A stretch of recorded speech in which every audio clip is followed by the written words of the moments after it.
profeta menor, Joel, capítulo 2. Eu vou ler somente um verso. É o verso de número 1. Joel 2, 1. Diz assim a palavra do nosso Deus: tocai a buzina em Sião e clamai em alta voz no monte de minha santidade. Perturbem-se todos os moradores da terra, porque o dia do Senhor vem, ele está perto. Que Deus abençoe a leitura da sua santa palavra nos nossos corações. Título da minha mensagem: Tempo de despertar. Tempo de despertar. Se você olhar o verso, diz: tocai a buzina em Sião. Hoje eu posso traduzir: tocai a buzina na igreja. Tocar a buzina, quando você toca a buzina no trânsito, é para chamar a atenção de alguém que está fazendo algo errado. Chamar a atenção de alguém que não está prestando atenção como deveria. É isto que o profeta está falando aqui para a igreja.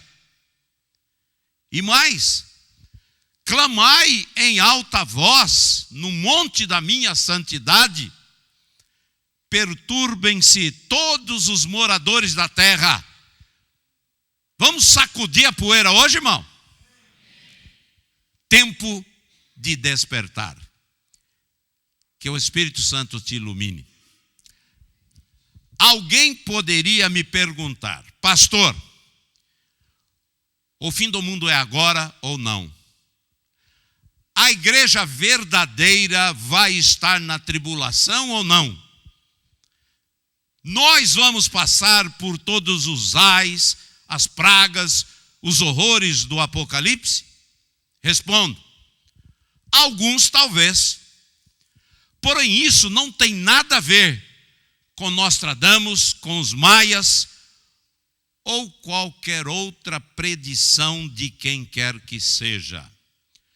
Todavia, se o fim pode ser agora, que tipo de certeza, proteção, confiança teremos que não seremos esquecidos por Ele? Eu poderia dizer tranquilamente a vocês que o arrebatamento é uma decorrência de alguns fatos bíblicos. Por exemplo, certos acontecimentos, os sinais. Um deles fala de tempo, épocas, indicações específicas, como Jesus, momentos antes de sua ascensão, ele declarou aos seus: este evangelho do reino será pregado em todas as nações, como testemunho a todos os gentios, então virá o fim. Na ocasião, disse Jesus: ide por todo o mundo e pregai o evangelho a toda criatura. Vem uma questão aqui: que tipo de evangelho é este? Jesus especificou esse tipo. Sim, o evangelho do reino, e não o nosso, nem o evangelho de alguma denominação.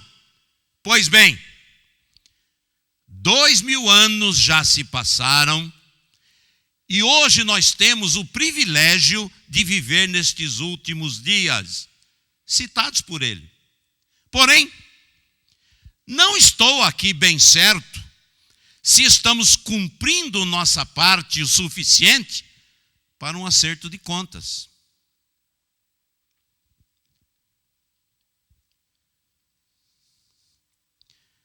Olhem para cá. Este tipo de evangelho teria que ser pregado e não outro. O evangelho do reino. Você está percebendo nossa responsabilidade? Não, vou mostrar. Nós beiramos 7 bilhões de pessoas no mundo. E posso dizer que apenas uma pequena parte já ouviu falar deste tipo de Jesus, deste tipo de evangelho. O interessante é que todos conhecem Coca-Cola, o Corinthians, sabem de política e acrescente aí, da vida dos outros. Todos sabem. As ordens de Jesus foram muito claras aqui. Repito, as ordens de Jesus foram muito claras aqui. E elas soaram bem aos ouvidos dos discípulos que, obedecendo, esperaram pelo revestimento do Espírito Santo. E depois, plenos de poder, saíram a todo vapor e em pouco tempo eles já haviam evangelizado a todos. Mas, infelizmente, depois disto, esta palavra foi decrescendo, caindo no marasmo, até chegarmos nesta alarmante estatística de hoje. Irmãos e amigos, este é um lado e não podemos ignorar. E agora eu começo a entender, e você também vai começar a entender, por que João os especificou de raça de víboras. Até este momento desta palavra eu não tinha entendido a conotação exata do que ele queria dizer quando chamou quem não queria obedecer, não queria acreditar, de raça de víboras. Mas, irmãos, graças a Deus que existe um outro lado. E este outro lado, ele vem com uma pergunta que eu já citei antes. Qual o evangelho que subsistiria nos últimos dias? O evangelho do reino, do poder, da glória de Deus. O evangelho que transforma, que muda uma pessoa. O evangelho da demonstração do poder do Espírito Santo. Meu amigo, eu quero lembrar a todos que o Senhor nos deu uma grande comissão, que é ide. Mas também nos garantiu uma grande condição: recebereis poder que há de vir sobre vós. Diga amém. Exatamente para quê? Para nós pregarmos este tipo de evangelho, o evangelho do reino de Deus. Perceberam? A palavra, ela se cumpre nas nossas vidas, e acontecerá que nos últimos dias derramarei do meu espírito sobre toda a carne. Olhem para cá, entenda melhor esta expressão: evangelho do reino ou evangelho do meu espírito. Por que isto? Porque está provado que o evangelho dos homens, das igrejas, de certas denominações, com certas doutrinas apenas, não estão funcionando e nunca funcionará. É por isso que o batismo no Espírito Santo é um dos maiores sinais da vinda do Senhor Jesus Cristo para nós. Nós que fomos salvos por Ele, enxertados na videira verdadeira Israel. Repito, nos últimos dias, diz a palavra, derramarei. É o que nós temos visto hoje, graças a Deus, o Senhor se manifestando, enchendo do Espírito Santo todos aqueles que clamam, que buscam, que querem, como você que hoje, irmão, como você que hoje, minha irmã, como você de casa que está ligado comigo, que busca. Então Deus te abençoe. Mas pastor, e nós? Ficaremos para a tribulação ou sairemos antes dela? Eu te ajudo. Olhe para mim. Vejamos agora mais um sinal esclarecedor. Apocalipse 1:19 está escrito: escreve as coisas que tens visto, as que são e as que depois destas hão de acontecer. Olha, eu vou separar este verso em 3 partes para ficar melhor a gente entender. Primeiro, escreve as coisas que tens visto. Segundo, as que são. E terceira, as que depois destas hão de acontecer. Vamos então decifrar o enigma. Primeiro, as coisas que tens visto. Olhe para mim. João, que escreveu, ele tinha visto Jesus. Ele viu mortos ressuscitando. Ele viu cegos enxergando. Ele viu surdos ouvindo. Ele viu mudos falando. Ele viu Jesus andar sobre as águas. Ele viu Jesus acalmar o mar e o vento.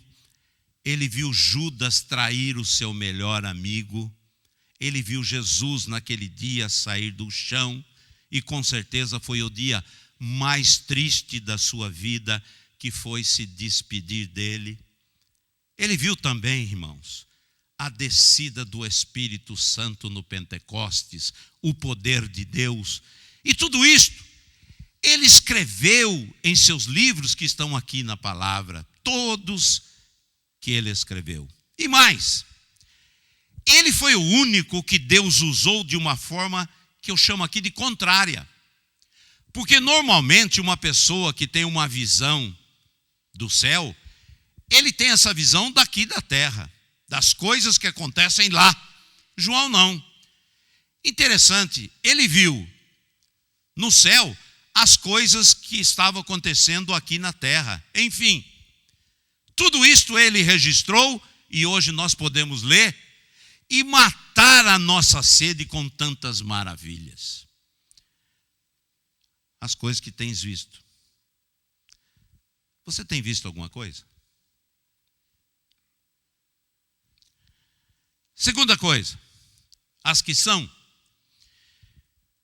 Isto se referia a 7 igrejas, e elas já existiam no tempo de João. Estava inclusive preso, João, mas ele não estava morto. Preso, mas não estava morto. Na época que João escreveu o livro do Apocalipse, as 7 igrejas já estavam em pleno funcionamento. E se você ler lá o Apocalipse, você vai ver que elas estão entre o capítulo 2 e o capítulo 3, que encerrando, pode ler, está escrito: quem tem ouvidos, ouça o que o Espírito diz às igrejas. Agora é bom eu frisar que muitos distorcem a palavra a seu bel prazer. A fim do quê? De tirarem alguma vantagem de um jeito ou de outro. Contudo, isto jamais irá modificar aquilo que já está previsto.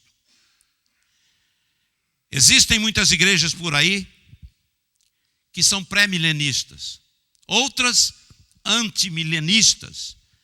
Mas a Bíblia afirma e claramente que o milênio existe.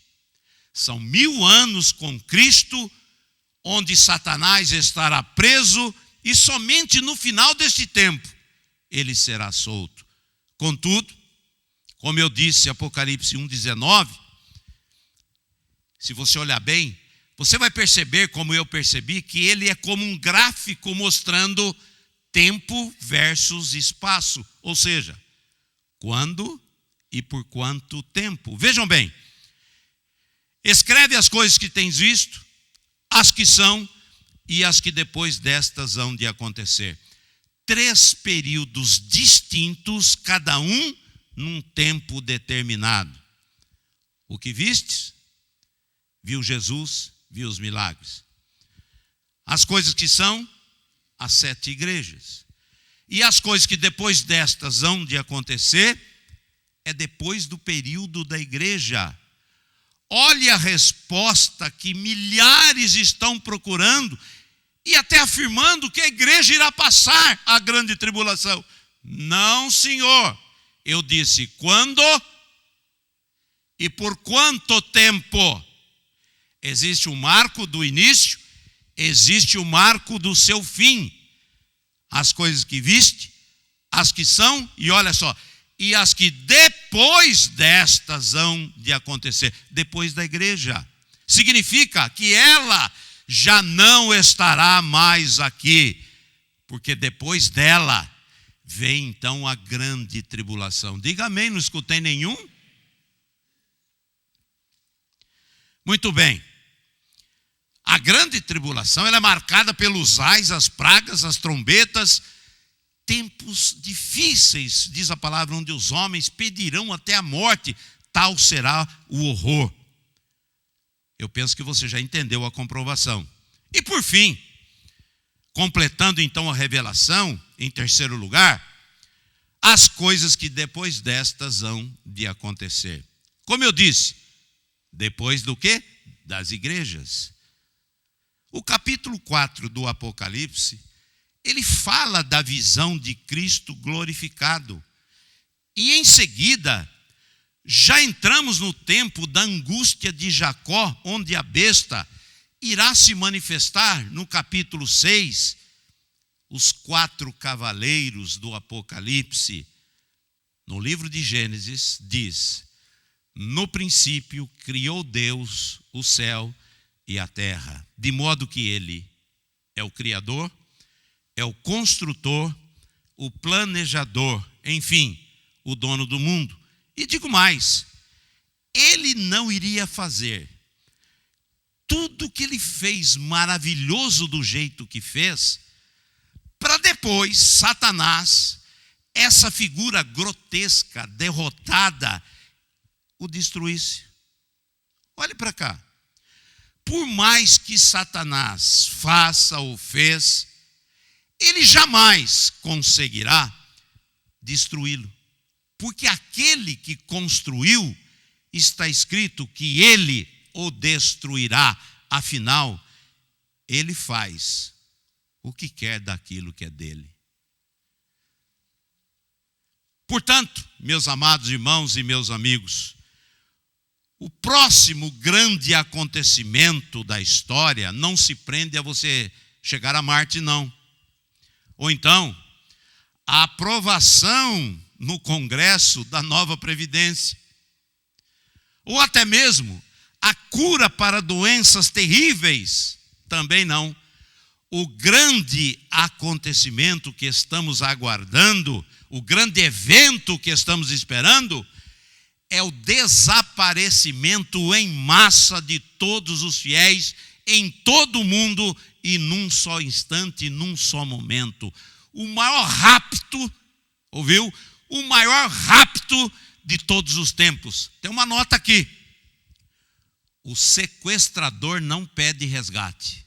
Diga amém, igreja, você não entendeu. Porém, dias depois, descobrem o autor desta façanha. Foi Jesus Cristo, o Filho de Deus. O pior disto é que descoberta, ela foi feita pelos próprios crentes que ficaram, que unânimes afirmam: isto é o que já era previsto na palavra. Jesus veio buscar a sua noiva, a sua igreja, e nós ficamos. Eu vou dar aqui uma explicação deste evento. Esta é a primeira ressurreição, a época em que todos os filhos de Deus, que já viveram desde o começo do mundo, lá de Adão, até o toque da trombeta, eles serão instantaneamente transformados num abrir e fechar de olhos. Está escrito que aquilo que é corruptível se revestirá da incorruptibilidade. E num instante, o nosso corpo, esse aqui, será transformado, e a isso nós chamamos de arrebatamento da igreja. Portanto, irmãos e amigos, você que está olhando para mim, nunca mais diga: eu não posso, porque agora tudo nós podemos naquele que nos fortalece. Nunca mais digo: eu não tenho, Porque o nosso Deus, a quem nós servimos, segundo suas riquezas em glória, suprirá todas as nossas necessidades. Nunca mais diga também: Satanás tem me vencido. Maior é aquele que está com você do que aqueles que estão com eles. Por fim, olhe para mim. Nunca mais diga: estou condenado, porque nenhuma condenação há para aqueles que estão em Cristo Jesus, o nosso Senhor. Só uma coisa eu te recomendo: não queira estar aqui para ver como será a grande tribulação.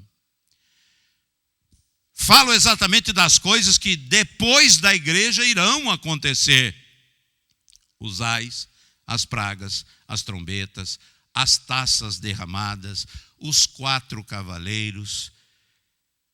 Sabe, gente, eu penso que Deus mostrará a todos a sua resposta ao pecado, à indiferença, à iniquidade. E olhe para cá. E estas liberdades que as pessoas pensam que podem viver. Olhem para mim. Isto não vai ficar sem resposta. Há um Deus no céu anotando tudo. Leia o Apocalipse. Há livros e mais livros. E um dia destes, ele pedirá contas. Sabe como é?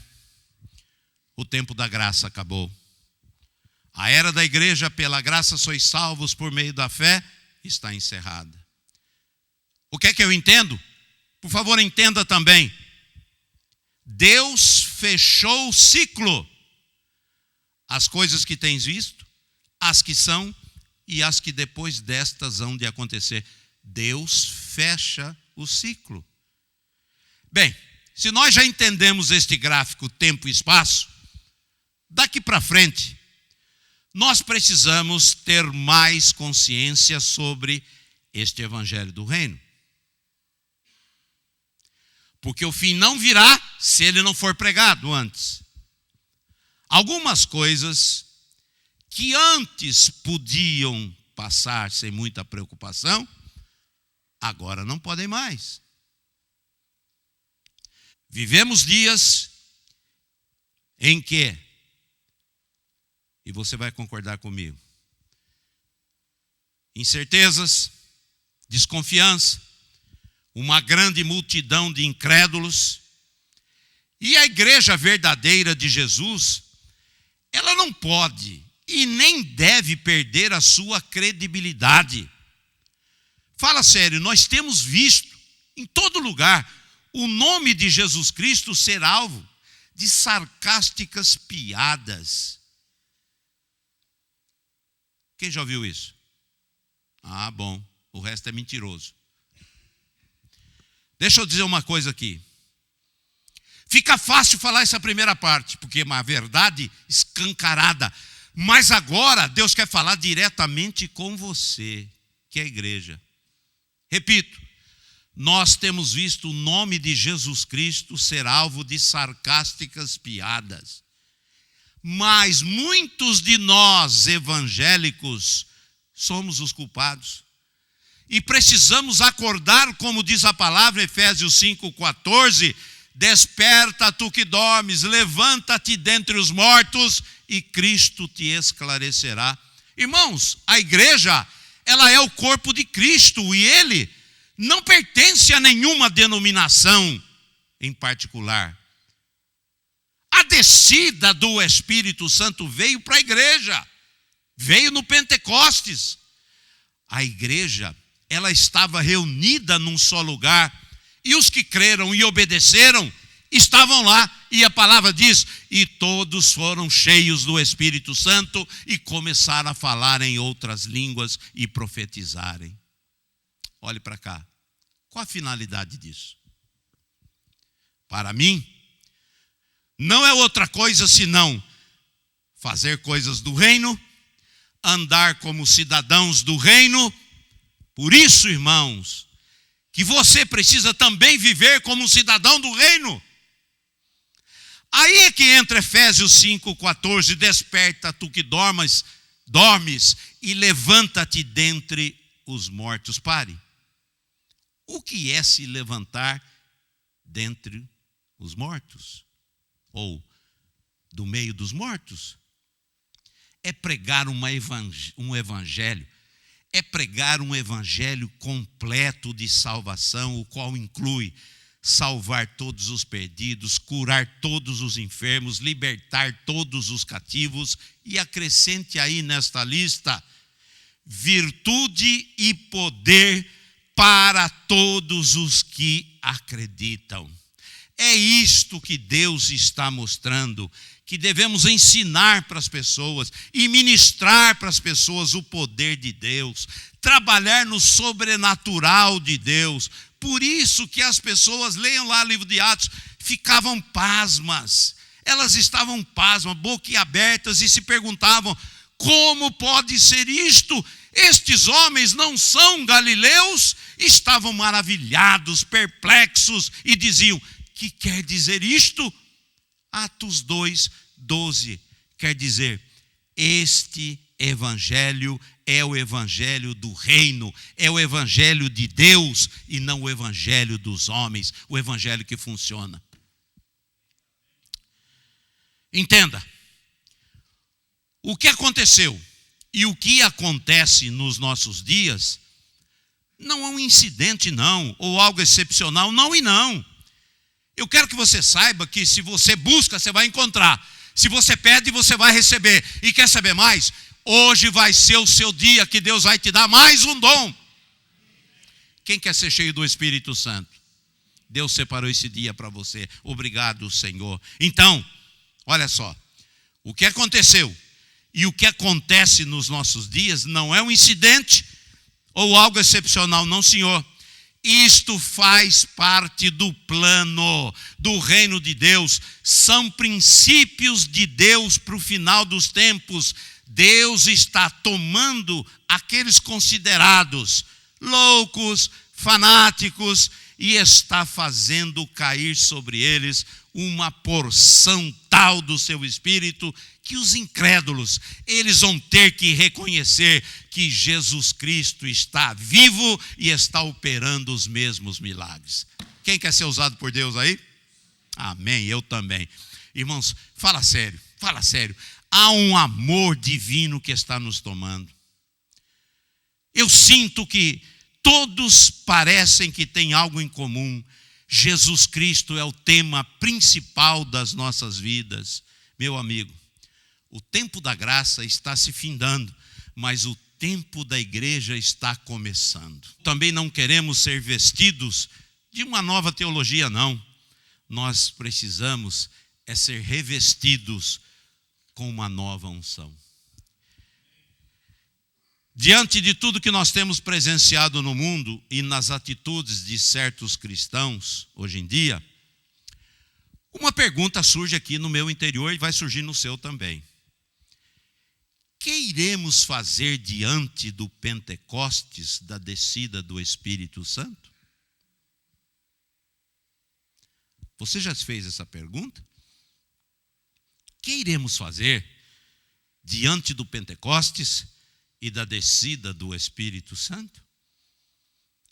Olhe para cá. Eu não nego funções. Agora separe tudo aí. Nós vamos mergulhar na sabedoria de Deus.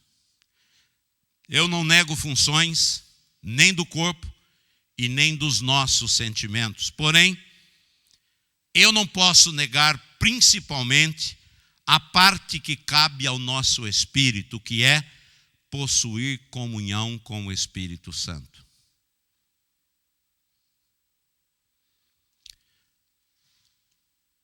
E vou repetir tudo o que acabei de falar, porque eu quero que isto fique escancarado como testemunha para o juízo final.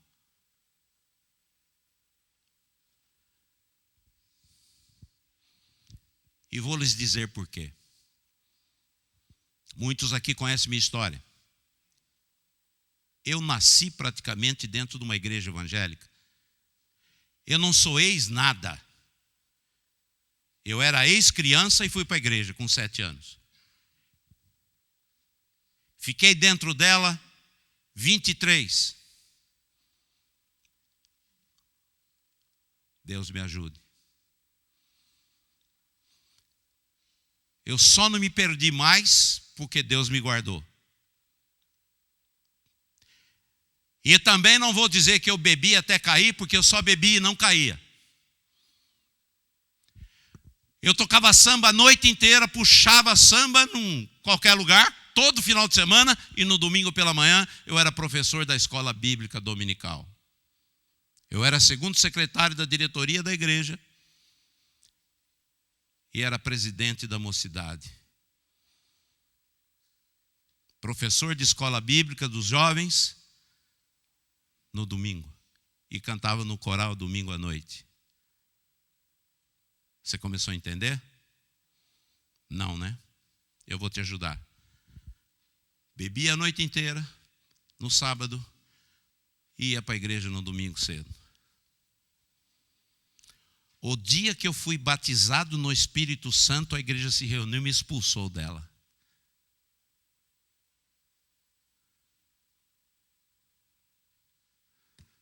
O resto eu deixo para você pensar. Repito, não nego funções, nem do corpo e nem dos nossos sentimentos. Porém, não posso negar, e principalmente a função do Espírito, do nosso Espírito, que é possuir comunhão com o Espírito Santo. Olhe para cá. O nosso corpo interage com o meio ambiente, ou seja, é ele que nos dá consciência do mundo natural. Nossa alma, que inclui nosso intelecto, interage com as nossas emoções e vontades que fazem parte dos nossos sentidos. Agora, o nosso espírito é a parte reservada do nosso interior, porque é através dele que nós temos comunhão, compreensão, assimilação e relacionamento estreito com o nosso Criador. E eu afirmo que é nosso espírito que promove a consciência de Deus em nós. E eu resumo tudo isto assim: Deus habita no nosso espírito. O nosso ego habita na nossa alma, enquanto que os nossos sentidos habitam no nosso corpo. Agora, olhe para mim. Me custou muito saber isto. Nossa alma, ela possui um elo de ligação com o nosso corpo. Porque depois da desobediência lá no Éden, eu posso dizer na prática que o nosso espírito foi desativado. Existe, porém perdeu a sua função principal, relacionamento com Deus. Portanto, por meio de nosso espírito, a pessoa mantém comunicação com o mundo espiritual. Contudo, o ponto forte, crucial para nós, é que é através dela que nos relacionamos com o Espírito Santo. Olha, sem falar especificamente em processo, eu informo que a nossa alma, ela se encontra entre o nosso espírito e o nosso corpo. Ela promove um elo de ligação entre o racional, através do corpo, e o sobrenatural, através do nosso espírito. A alma, olhe para mim, a alma, ela possui o poder de livre arbítrio, ficando soberana para escolher que lado ela vai seguir.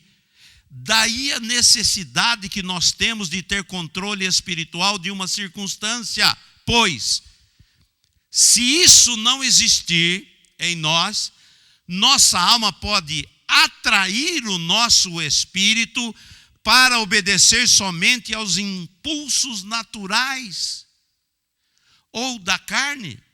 Resumindo, a alma, ela une e recebe os impulsos e o caráter tanto do corpo quanto do espírito e se manifesta conforme a personalidade deles. Daí a importância do nosso espírito governar estes dois elementos, a alma e o corpo. Estes dois dependem de influências como qualquer outra coisa. Vejam algo. Vou explicar um pouquinho em outras palavras. Antes da queda no Éden, o espírito dominava sobre a alma. E ela, a alma, transmitia para o corpo as vibrações e as sensações que havia recebido do espírito. Não havia pecado. Sua força era a força do espírito. Suas sensações eram as sensações do espírito. Agora você não pode se esquecer que, olhe para cá, Satanás no Éden atingiu diretamente no espírito do homem. Ele é espírito e foi de espírito para espírito. Estou falando do espírito do homem, não o espírito de Deus. Ele sabe que a nossa boca fala daquilo que o nosso interior está cheio. Viram? Eu pergunto, depois da queda no Éden, nós ficamos cheios do quê? Quer saber? Desobediência. Por isso, irmãos, que nós estamos como estamos, longe de Deus. No princípio, por causa do pecado, Deus, diz a palavra, se afastou de nós.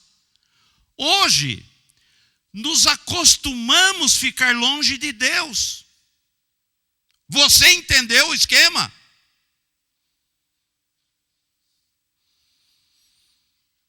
Repito. No princípio, por causa do pecado, Deus se afastou de nós.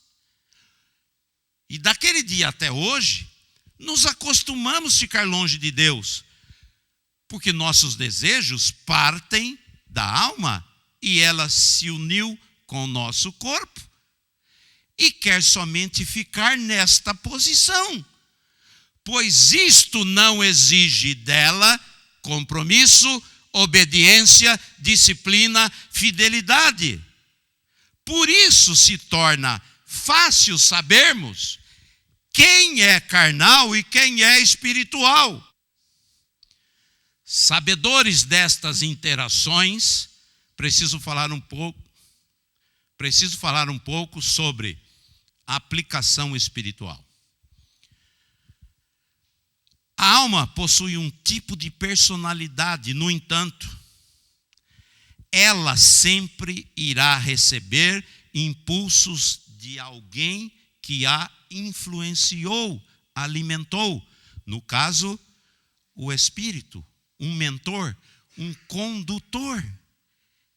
Isto já revela que a esfera sobrenatural induz o que é natural, sentimentos, emoções e vontades. E o corpo, coitado dele, diria eu, ele segue a direção que recebe.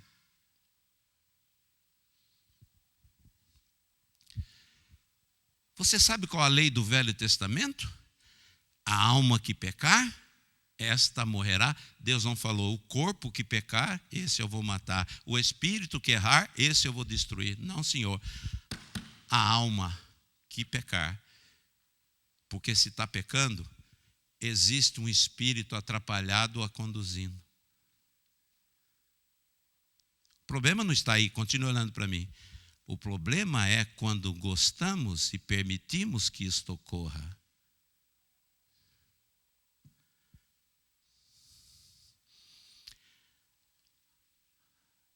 Ah, pastor, aí você...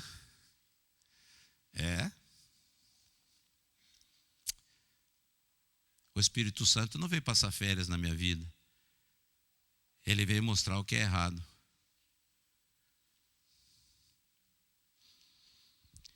Irmãos e amigos, repito, a alma ela possui um tipo de personalidade, no entanto, ela sempre irá receber impulsos de alguém que a influenciou, que a alimentou. No caso, um espírito, um mentor, um condutor. Isso revela que a esfera sobrenatural induz o que é natural, sentimentos, emoções e vontades. E o corpo segue a direção que recebe. Observe, no Éden, antes do pecado, a nossa alma, mesmo comandando muitas atividades, era governada por um espírito ativado que não possuía restrições. Não faltava comunhão com Deus.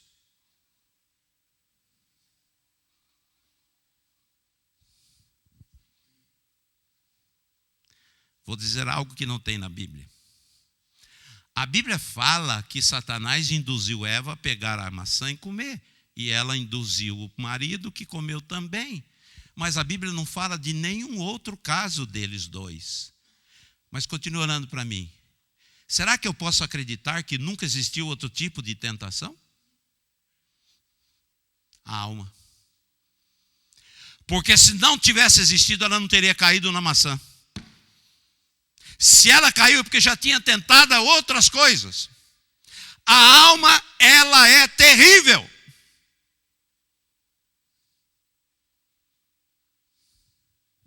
Olha o estado que nós nos encontramos hoje. Há 60 e poucos anos atrás, o meu pai falava que um fio de barba era o suficiente para um compromisso.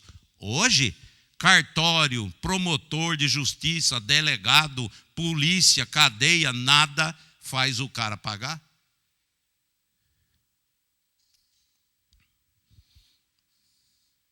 Vem cá. Você irá encontrar referências sobre a existência e importância do Espírito em muitos livros na Bíblia. 1 Coríntios 2,11 fala disso. 1 Coríntios 5,4 fala disso. 1 Coríntios 14,14 fala de Espírito. 1 Coríntios 14,32 fala de Espírito. Provérbios 25,28 fala. Hebreus 11,23 também fala. Zacarias 12,1 também fala. Olha, irmão, olhe para mim. E fala também de todas as outras coisas da Bíblia, viu? Tem gente que não é dizimista que diz que no Novo Testamento não existe sobre dízimo. Você vai pagar por isso, irmão.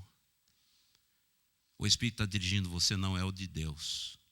O Espírito de Deus leva a pessoa à obediência e não à desobediência. Se eu perguntar aqui, quem aqui quer cair? Ninguém vai levantar a mão. Se eu perguntar, quem aqui quer acertar? Todos vão levantar as mãos, certo? Certo. Mas estamos cumprindo as mãos levantadas?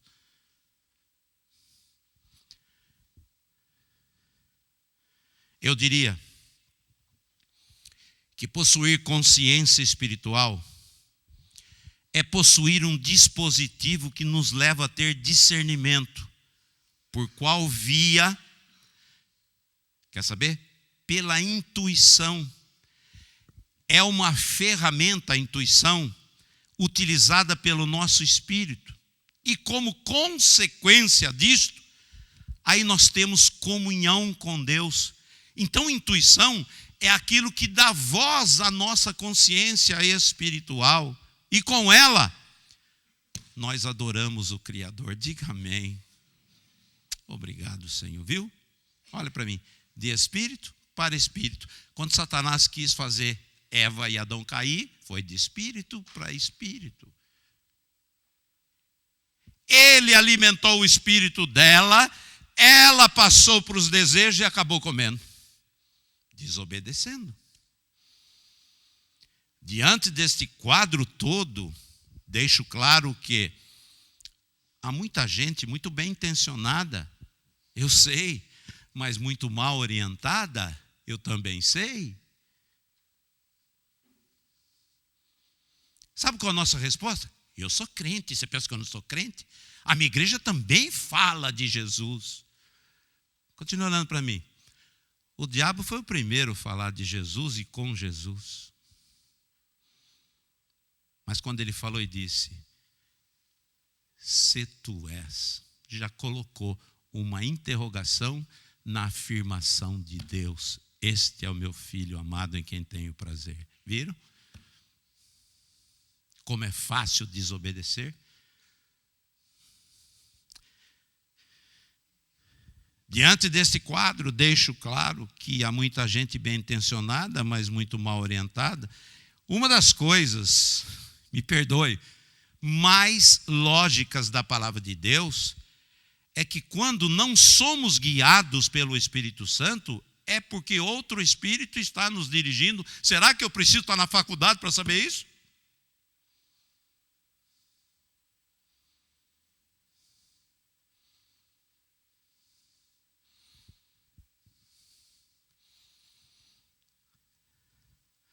Bem,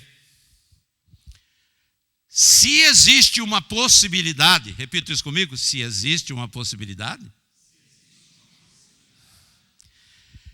que não é remota, mas real, penso então que nós, filhos de Deus, devemos ser mais cuidadosos e seletivos quanto ao Espírito que está nos dirigindo.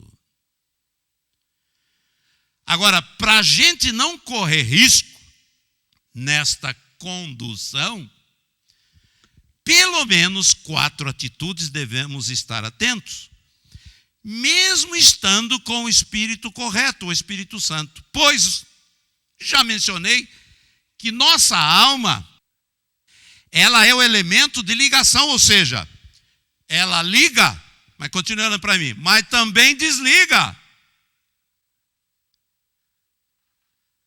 Viram Mateus 18, 18?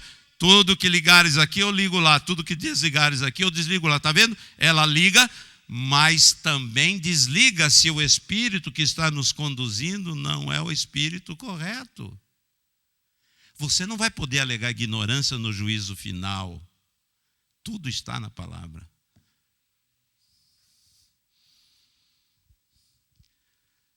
Eu vou falar uma coisa particular a todos vocês e a você de casa. Às vezes eu, com essas mensagens, como é que você acha que a minha cabeça fica? Quer saber? Tem mais nó que tarrafa. Você acha que eu entendo isso fácil? Só Jesus na causa.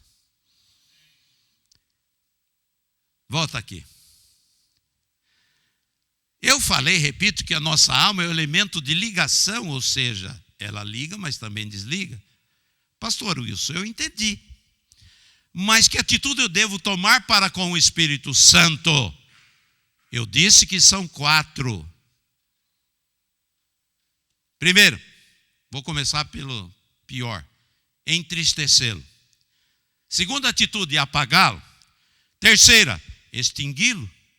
E quarta, ser cheio dele.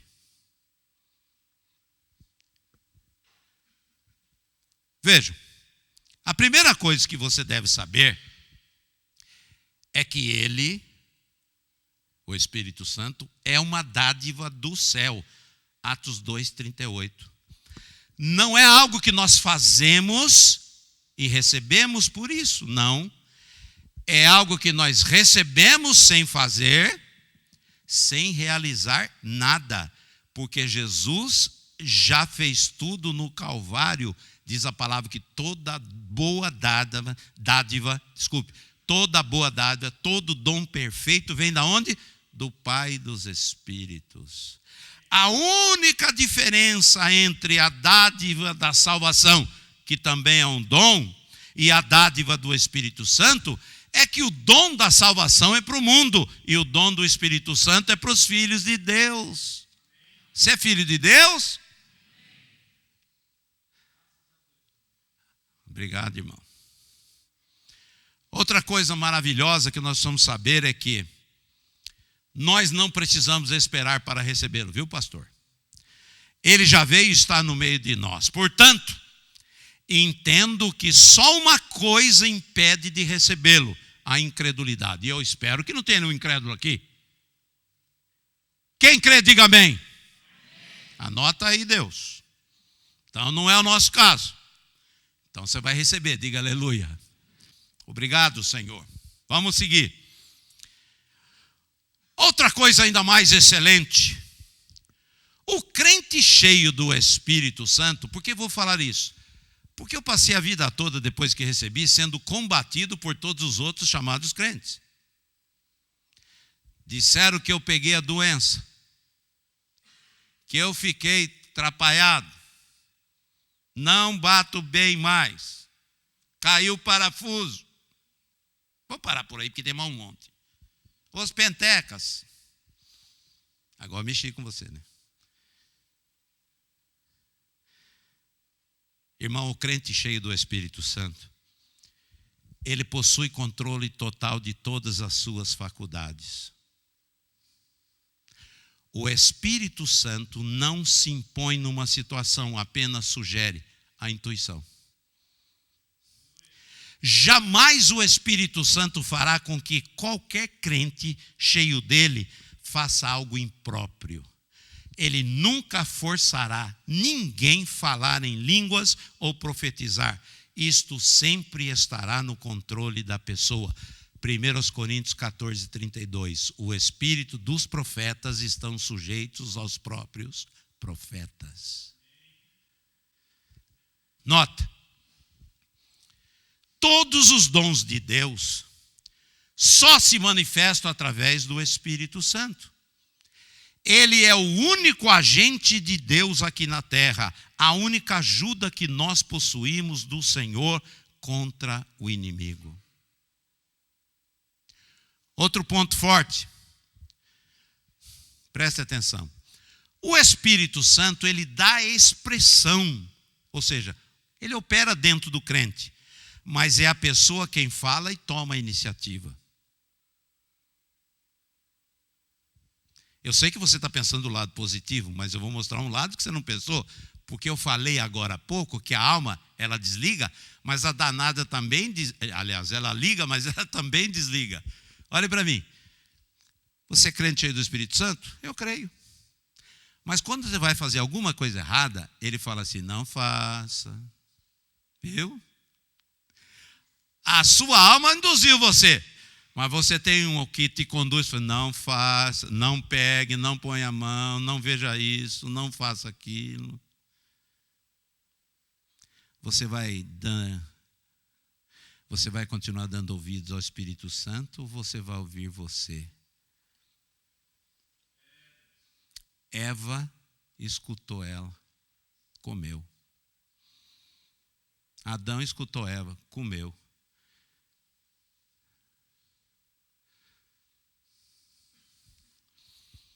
Obrigado, Senhor. Repito, o Espírito Santo, ele dá expressão. Ele opera dentro de você, mas é você que vai falar, é você que vai tomar a iniciativa. Posto isto, agora você sabe quem é o Espírito Santo. Vamos então à primeira atitude. Entristecê-lo. Efésios 4:30 fala isso. E não entristeçais o Espírito Santo, no qual fostes selados para o dia da redenção. Portanto, fazer algo que não agrada a Deus não é o plano de Deus. Fazer coisas que não nos competem não é o plano de Deus para você. Eu vou dar exemplo. Vamos comigo agora, lá no Horebe. Você está ao lado de Moisés. Ele sentou para descansar um pouco. E daqui a pouco ele olhou assim. E viu uma sarça pegando fogo. Até aí tudo bem, ele tinha visto outras. Mas ele reparou que ele ficou um tempão ali. A sarça queimava, queimava, queimava, queimava. E não se consumia. Há o crente que vem à igreja e fica de longe do fogo. Está vendo que está queimando, está vendo que está queimando, mas não levanta, irmão. Moisés falou, tem alguma coisa errada aqui. Levantou. Foi em direção à sarça. Para enxergar melhor. Ô irmão, pelo amor de Deus, vem enxergar melhor, vai. Desperta tu que dormes. Levanta-te dentre os mortos E Cristo vai te esclarecer. Foi o que Moisés fez. Levantou curioso. Pelo menos isso, vai curioso. Que coisa estranha. Coitadinho, ele não sabia, era a única coisa certa, não estranho. Estranho era ele. E ele então dá alguns passos em direção à sarça. Quando ele chegou numa distância, que é a distância certa entre Deus e o homem, Deus falou: pode parar? Está muito bom para você aí. Tira os teus sapatos, porque o lugar que você está pisando é sagrado. Ele caiu no chão de joelhos. Senhor meu e Deus meu. Ué, como?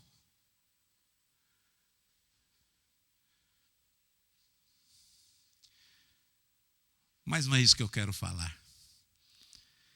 Eu quero dizer a você que eu estou falando de não entristecê-lo. Quando você faz coisas que não deve fazer, coisas que não cabe a você fazer. 3 coisas visíveis aconteceram ali. Primeiro, o fogo. Segundo, a voz. E terceiro, a lenha, gravetos. Então eu tenho que entender. Primeiro, fogo. É a presença de Deus no lugar ou numa situação. A voz é o Espírito Santo falando, se manifestando, se te conduzindo. E terceira coisa, a lenha, é o que nós somos. Lugar onde Deus irá acender a sua fogueira. Diga aleluia, irmão. Como que você ocupa lugar que não deveria? Eu vou mostrar. Numa situação, não se apresse nunca em querer ser a voz de Deus numa situação. E muito menos tomar o lugar do Espírito Santo querendo elucidar a questão.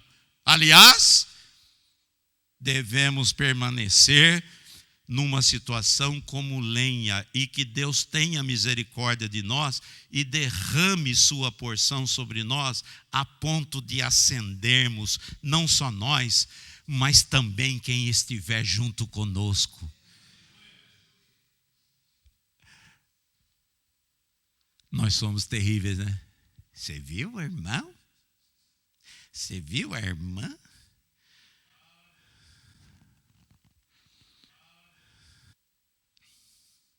Às vezes eu penso, pastor, que as pessoas pensam que Deus é cego, manco, mudo, surdo e está gagá no céu. Que ele não vê nada. Só os crentes que vê tudo. Você enxerga tudo, né? Tem solução para tudo, não é? Se você tivesse, você não estaria onde você está. Se eu tivesse, não estaria onde eu estou.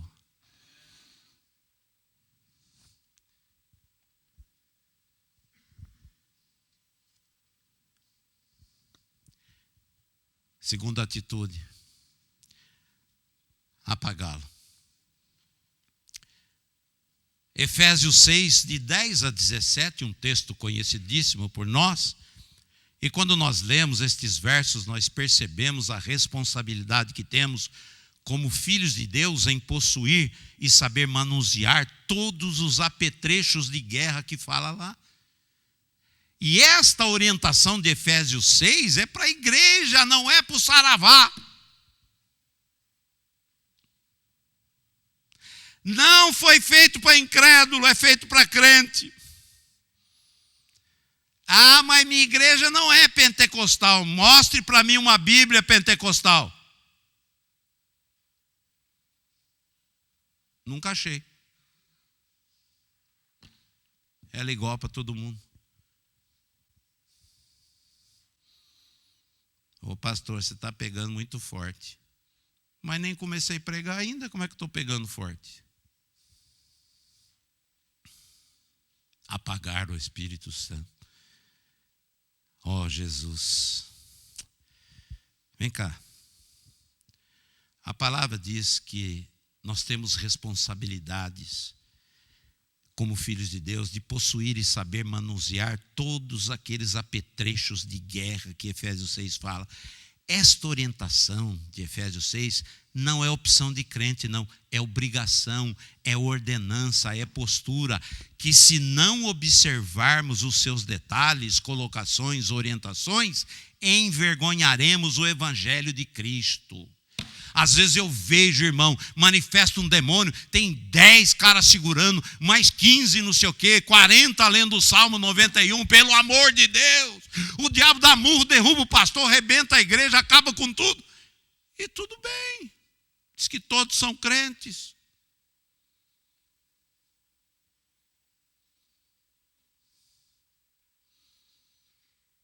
Engraçado que ele faz isso dentro das igrejas evangélicas, pastor. Agora vai lá na casa dele quebrar o negócio dele lá, você vai ver se ele deixa. Ele vem quebrar a casa de Deus. Se o povo de Deus não acordar, desperta tu que dormes, levanta-te dentre os mortos. Jesus esclareceu para nós, dizendo que esse tipo de crente é morto. Está enterrado, precisa ser ressuscitado. E eu espero que essa mensagem ressuscite. Irmãos, a nossa postura diante dos mandamentos de Deus, essas coisas que irão declarar se nós acendemos a fogueira ou estamos apagando a fogueira. Você entendeu? Claro. Pergunto, você busca tudo isto? Você chora, você clama, você pede por tudo isso? Sim ou não? A sua resposta vai dizer que lado você está, se está acendendo ou se está apagando. Não entendi ainda. Não entendeu? Vou explicar melhor um pouquinho. Salmo 1:1 diz: bem-aventurado o homem que não anda segundo o conselho dos ímpios, nem se detém no caminho dos pecadores e nem se assenta na roda dos escarnecedores. Você não quer apagar o Espírito Santo de sua vida? Não é isso? Então, não ande, não sente e não escute o que eles têm a dizer. Aliás, vem cá, quem não anda, não senta. E quem não senta, não escuta, negão.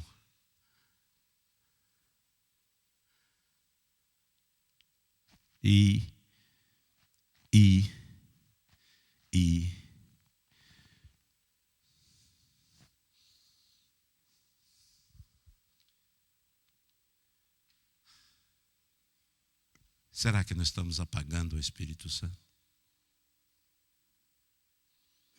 Terceira atitude: extinguir. 1 Tessalonicenses 5,19. Não extingais o Espírito, está na Bíblia. As pessoas dizem assim: uma vez salvo, sempre salvo. Bem, irmão, não é bem isso que a palavra afirma. Pelo contrário, ela nos adverte em Apocalipse 3,11: guarde o que você tem para que ninguém roube a tua coroa. E mais, Apocalipse 2,10: ser fiel até a morte, dar-te-ei a coroa da vida. Ele não falou ser fiel até a metade, só um pouquinho, 90%. Ser fiel até a morte.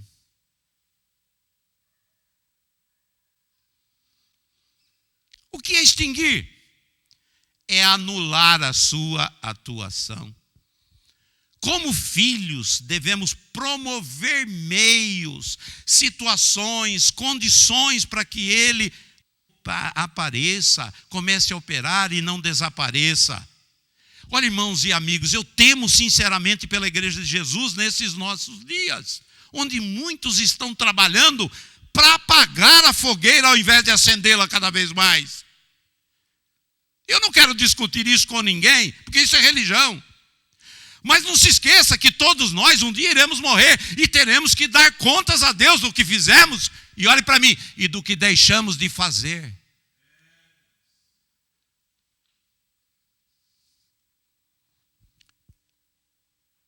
Extinguir o Espírito Santo. Eu fui expulso de uma igreja porque fui batizado no Espírito Santo. Quando era um pinguço, eu era da diretoria da igreja. Eu fui cheio do Espírito Santo, fui expulso da igreja. E quando eu falei com o pastor, ele disse: a denominação não aceita isto.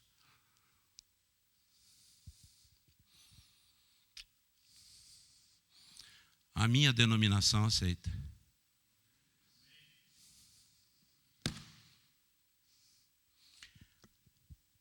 Tem mais, pastor?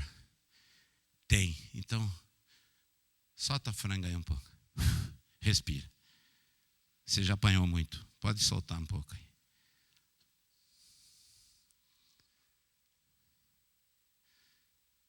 Escutei a irmãzinha falando para o marido: você viu só, né, negão? Eu escutei a irmã daqui. Deus te abençoe. É isso mesmo. Quarta atitude: ser cheio dele. Efésios 5:18. E não vos embriagueis com vinho, que nele há contenda, mas enchei-vos do Espírito Santo. Fala sério.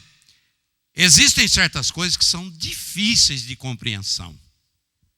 1 Coríntios 15:19 diz, e é bom você ficar esperto: se a nossa esperança em Cristo se limita apenas a esta vida, somos os mais infelizes de todos os homens. Pelo amor de Deus, como é que você vê isso?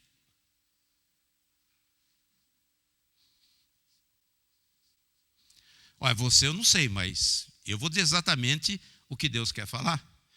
Repito: se a nossa esperança em Cristo se limita apenas a estas coisas desta vida, somos os mais infelizes de todos os homens. Olhe para mim. Todos me conhecem, inclusive estão me vendo em casa. Todo mundo sabe que eu podia pegar isso aqui agora, mas rapaz, o que eu tenho de ferramenta para falar do que os homens não estão fazendo e do que as igrejas estão fazendo até fora da palavra, mas não vou falar uma palavra.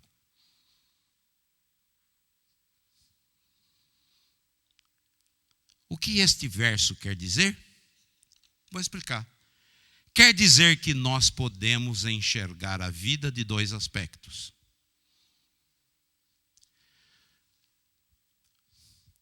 Nossos atributos naturais e nossos atributos sobrenaturais. Olhe para mim. Jó 42:5 explica estes dois lados. Explica muito bem explicadinho. Ele afirma: com os ouvidos eu ouvira falar de ti, mas agora te veem os meus olhos. Eu posso afirmar a vocês que Jó era um cara fiel, dedicado, guardador das leis. Ele era uma pessoa abençoada. Tanto é que Satanás diz lá em Jó 3:23, Deus o cercou, protegeu de todos os lados. Olha, não se protege um vagabundo.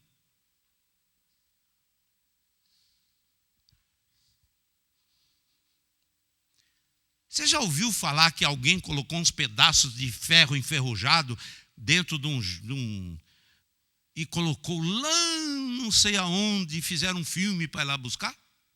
Não. Você já ouviu falar que puseram uns tesouros dentro de um... esconderam, aí todo mundo quer achar. Tesouro se esconde, irmão. Se guarda, se protege. Ferro velho se larga para estourar de vez. Ou estou errado, pastor? Ah, estou certo. Deus o cercou e protegeu de todos os lados. Jó era um crente de verdade. Mas não havia experimentado o impossível de Deus. Você me escutou? O que foi que ele falou em Jó 42:5? Com os ouvidos eu ouvira falar de ti, mas agora te veem os meus olhos. Sentar aí e escutar é uma coisa, viver o que você está escutando é outra coisa bem diferente. Contudo, eu disse e repito, era um crente de verdade, senão Deus não guardaria ele. Porém, ele não havia experimentado o impossível de Deus. Mas chegou uma hora na vida dele, vai chegar na sua, não se desespere não. Vai chegar. Que a normalidade não nos completa mais. porque nós queremos mais e não temos. E quando isso acontece, aí passamos a viver uma vida de indagações. E quando estamos assim, este lado possui dois aspectos: o bom e o ruim. Todos nós sabemos que às vezes passamos por momentos de grandes aflições. É exatamente nesta hora que, se não conhecemos além do que sabemos, filho, o inimigo pode se aproveitar, que é o que ele está fazendo. Viu minha expressão? Todos sabemos que às vezes passamos por momentos de grandes aflições, mas é exatamente nesta hora que, se não conhecemos além do que sabemos, o inimigo pode se aproveitar. Querem ver? A vida não se resume assim. Nascemos, crescemos, envelhecemos e morremos. Este é um dos lados. Eu vou mostrar o outro. Nascemos, crescemos, extrapolamos, borbulhamos, possuímos fartura em tudo, e depois, na velhice, morremos. Glória! Pergunto: onde está a diferença? No extrapolamos, no borbulhamos e possuímos fartura em tudo. É aí que está a diferença. Viram? Não é a mesma coisa da primeira. E é exatamente deste diferencial que eu estou falando hoje. Conhecer é uma coisa, saber aproveitar daquilo que você conhece é algo bem diferente. No livro de Daniel, capítulo 5, nós vemos também estes dois lados. Verso 1, diz que o rei Belsazar deu um grande banquete a 1000 dos seus grandes e bebeu vinho na presença dos 1000. Até aí, olhe para mim, só alegria, festa, contentamento, não havia nada errado nisso. Mas no verso 2, 3 e 4, olha lá, Belsazar manda trazer os vasos de ouro do templo do Senhor, para que bebessem neles o rei, seus grandes, suas mulheres e todas as suas concubinas. E fizeram isto. E acrescentaram àquela profanação louvores a deuses de ouro, de prata, de bronze, de ferro e de madeira e de pedra. Mas na mesma hora apareceram uns dedos de mãos de homem na parede. Pare.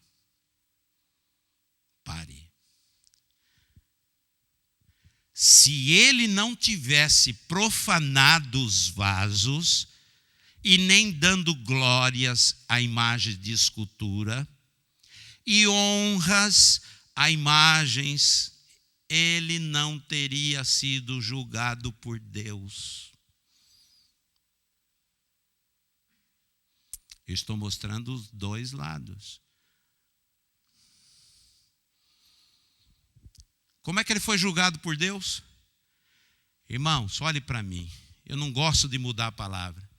Diz que quando aquele dedo com aquela mão de homem começou a escrever, diz que a perna dele batia tanto que os ossos faziam barulho. Medo. E o que é que ele escreveu?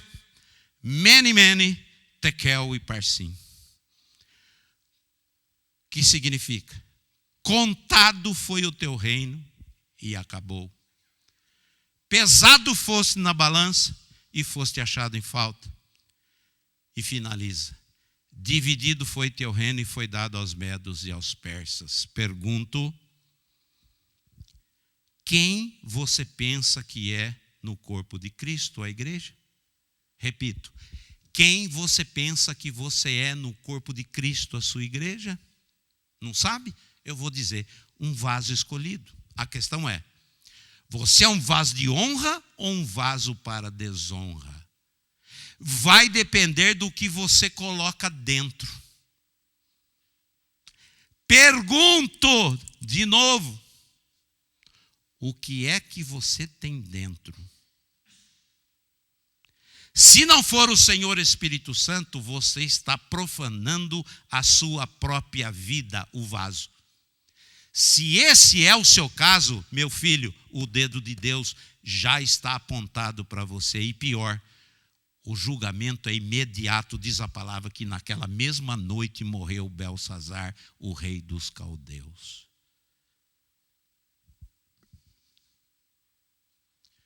Ser cheio do Espírito Santo, olhe bem para mim, não é opção de crente. Eles pensam que é. Você me escutou, crente? Escutou, vaso? O que você tem colocado dentro dele? Certa vez eu estava em Israel, em Jerusalém,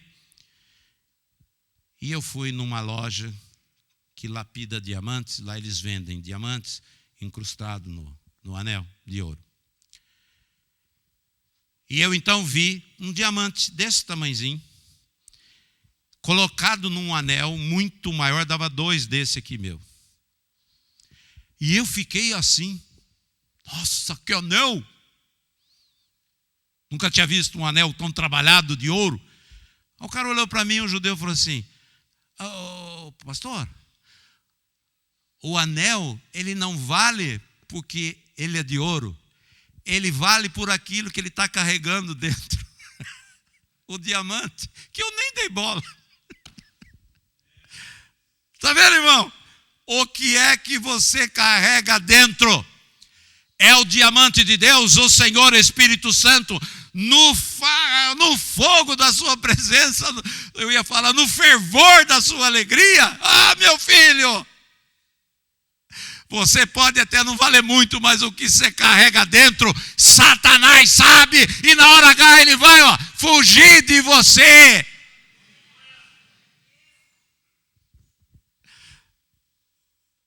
Oh, meu Deus, me ajude, me ajude. Um vaso escolhido. A questão é, o que nós carregamos dentro? Você está cheio do quê? Se não for do Espírito Santo, você está profanando a sua própria vida, que é o vaso. Eu não quero que o dedo de Deus esteja apontado para você, te condenando. Ser cheio do Espírito Santo não é opção de crente, é mandamento de Deus. Por isso sempre, leia a palavra, todos eram cheios do Espírito Santo e começaram a falar em outras línguas e profetizar.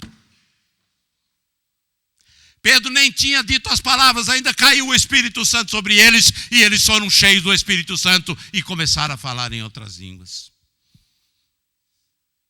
E vocês foram batizados no quê? Pergunta Paulo. Falou assim, olha, fomos batizados no batismo de João para o arrependimento. Falou assim, mas só parou aí? Parou aí. Então vem cá que eu vou mostrar outra coisa para vocês. Diga aleluia. Vem cá que eu vou mostrar outras coisas para vocês. E ele então impôs as mãos na cabeça daqueles caras e eles foram cheios do Espírito Santo.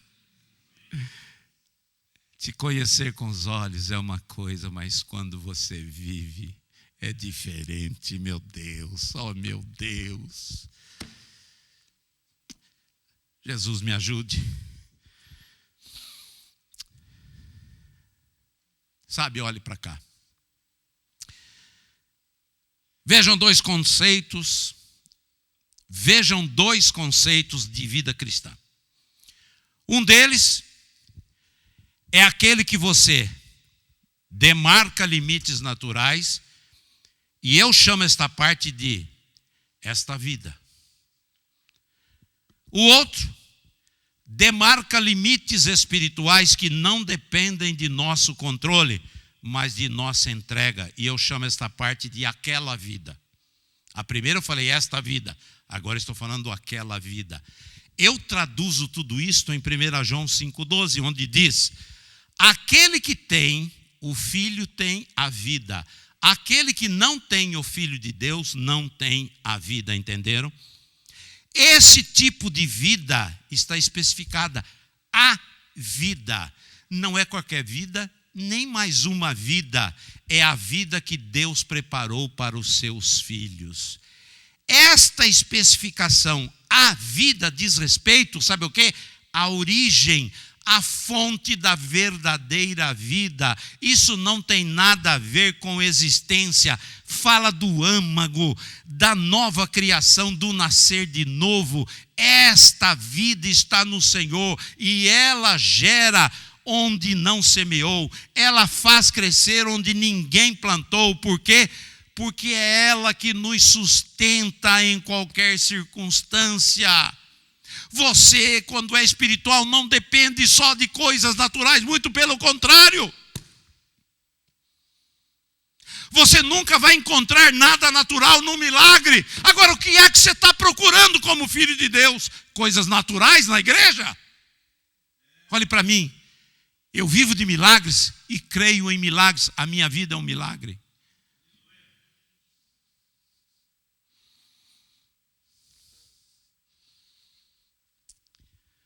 Por isso que Jó disse, agora não é mais de ouvir falar, porque os meus olhos te veem.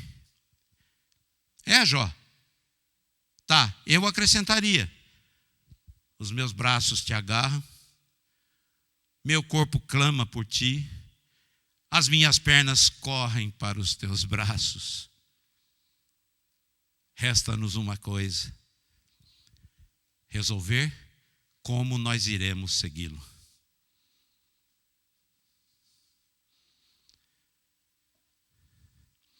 Lucas 22, 54 diz: Pedro seguia-o de longe.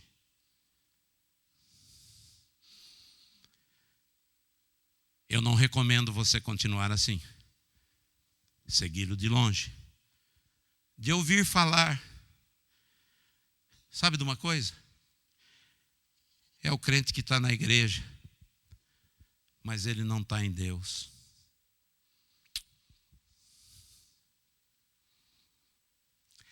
Me perdoe, mas o Espírito Santo me incomoda e eu tenho que falar. Essa eu tenho que falar. Quem você está seguindo? Essa é a primeira, terrível. Segunda, como você está seguindo? De vez em quando você vem na igreja. Isso é compromisso?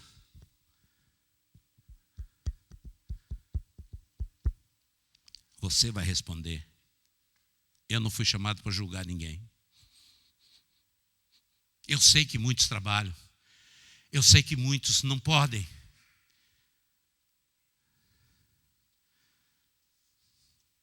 Mas você entendeu muito bem o que eu quis dizer. Por favor, olhe o que acontece quando segue de longe. Verso 55 a 62.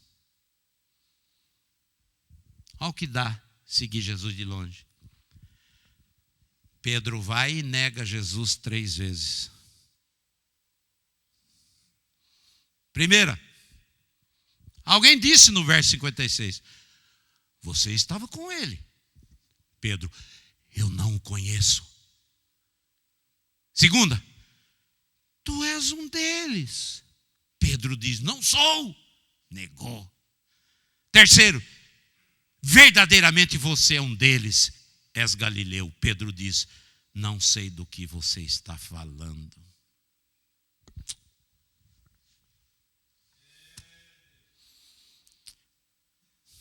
É para chorar, né? Saiba que essa é a forma de alguém se aproximar de uma fogueira. Será? Você não se esqueça de uma coisa. Pedro se aproximou de uma fogueira. Foi ali que ele escutou. Moisés se aproximou de uma fogueira. Foi ali que ele escutou. Que chance bendita que Pedro tinha de revelar a Deus. Ele é o meu Senhor, Ele é a minha vida, Ele é tudo para mim. Não, negou Jesus 3 vezes, porque seguia-o de longe. Irmão, essa é uma forma de alguém se aproximar de uma fogueira. Eu vou chamar essa fogueira dessa reunião aqui. Você está se aproximando para negá-lo ou para confirmá-lo? Não se iluda. Uma hora, e ninguém sabe quando será, esse galo irá cantar na sua vida. Escutou o que eu falei? Uma hora esse galo vai cantar na sua vida. Não se iluda. É melhor você chorar como Pedro e se arrepender do que continuar negando o Senhor. A decisão é sua. Sabe de uma coisa? Esse é o dia do despertar de Deus para você. A Bíblia aqui fala: o dia do Senhor vem e já está perto. Voa aqui. Você não tem escada aí.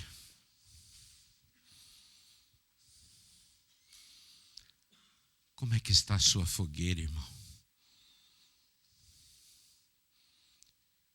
Viu que eu não perguntei nada sobre a igreja, religião?